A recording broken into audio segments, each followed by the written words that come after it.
Master কাম না করলো কি?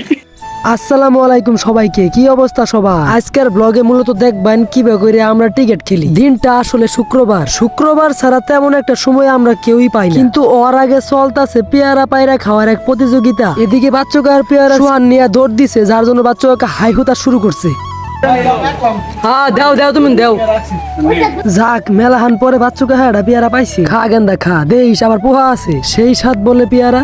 যা কইছিলাম পুহা উলা পেয়ারা। তারপর এই সাধারণ জনগণের ভিতর পেয়ারা বিতরণ করতেছে আমগর হৃদয় ভাই। যেমন তার শরীর তেমন তার মন। বাঙালির কি স্বভাব, এই মাংনা পেয়ারার প্রতি কি লোভ, তার উপরে আরো পুহা উলা। অবশ্য আমি নিজে বেশি কারাগারি করতেছি। যাক অনেক কারাগারি করে আর কাজ হইলো না। তারপর দলবল নিয়ে রওনা দিলাম পুকুরে গোসল করার উদ্দেশ্যে। শুক্রবার দিনটাতে পুকুরে গোসল না করলে পেটের ভাত হজম হয় না। মোটা ভাই রিয়াদের লগে দেখা। ভাই এই পেন দেখিও, ভাই কলম দেখিও। ভাই যে ইয়েস না বিশিষ্ট ধনী। হ্যাঁ ধনী কমাতে যে কলম দিয়ে হেলিকপ্টার দিয়া।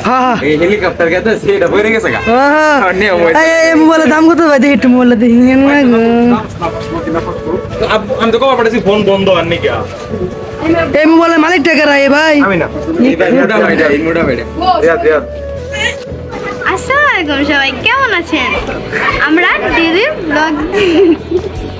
তারপরে শুরু হইলো হালকা গোসল। এখন আমি আর রিয়াদের সাথে লাভ দিব পুকুরে। আমার ফিটনেস দেখে কেউ হাসবেন, হাসলে খবর আছে, কারণ সাথে আছে ছোট ভাই মুডা ভাই রিয়া। তারপর বেশি না 3 ঘন্টা গোসল করার পরে চোখ কেরার মুখ কেরা এমন এক অবস্থা হয়েছে, নিজের খায়া হুদাই কষ্ট করলাম। আর পুকুরে গোসল করলে আমার চোখটা সব থেকে বেশি লাল হয়। ভয় পায়েন না, এটা আমি। তারপরই আমাদের খেলার প্রস্তুতি নেওয়া শুরু হইলো। আমাদের আশেপাশে খেলার কোনো তেমন সুন্দর মাঠ নাই। গেছে এটা তুমি খেয়াল রাখছো? আমি বুঝতেছি আমি একমাত্র ছোট ভাই বুঝতেছি, কিন্তু কার বাপ বুঝে না। তারপরে শুরু হলো আমাদের বলের ট্যাপ পেছানোর কার্যক্রম।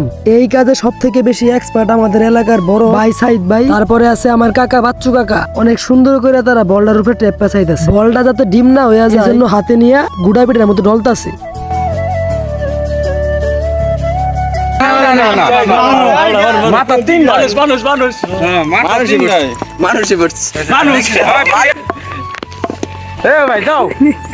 তারপর টসে জিতার পরেই আমগর টিম সিদ্ধান্ত নিল ব্যাটিং করার লাগে। আর আমি হইলাম এই এলাকার সব থেকে খারাপ খেলো। আমগর এলাকার আশেপাশে তেমন কোনো মাঠ নাই, যার কারণে এটাই আমগর মাঠ। আর সাইডে হইলো হাজারো দর্শকের ভিড়, সবগুলা হাজার টাকা টিকিট কেটে এনে আইছে খেলা দেখার লাগিয়া।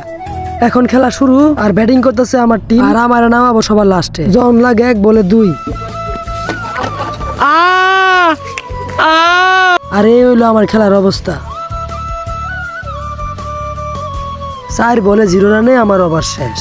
তারপরে মাঠের যে অবস্থা, গাছও লাগলে আউট, চালে গেলে আউট, এটা নিয়ে লাগছে 1 মাইল। 2 দলের মধ্যে এক তুমুল ঝগড়া। টানা 1 ঘন্টা ঝগড়া করার পরেও সঠিক কোনো সিদ্ধান্ত নেওয়ার ক্ষমতা আমার এলাকা টিকিট খেলাই না। এভাবে ঝগড়া করে চলতেছে আমাদের খেলা। পরের ম্যাচে আমি আবারও ব্যাটিং এ।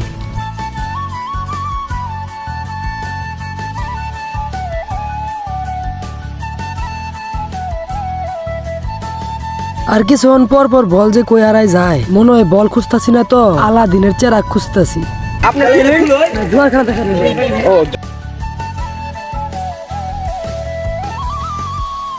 তো আজকের ব্লগটা এই পর্যন্তই শেষ। আবার দেখা করবো নতুন কোনো ব্লগে। Good night.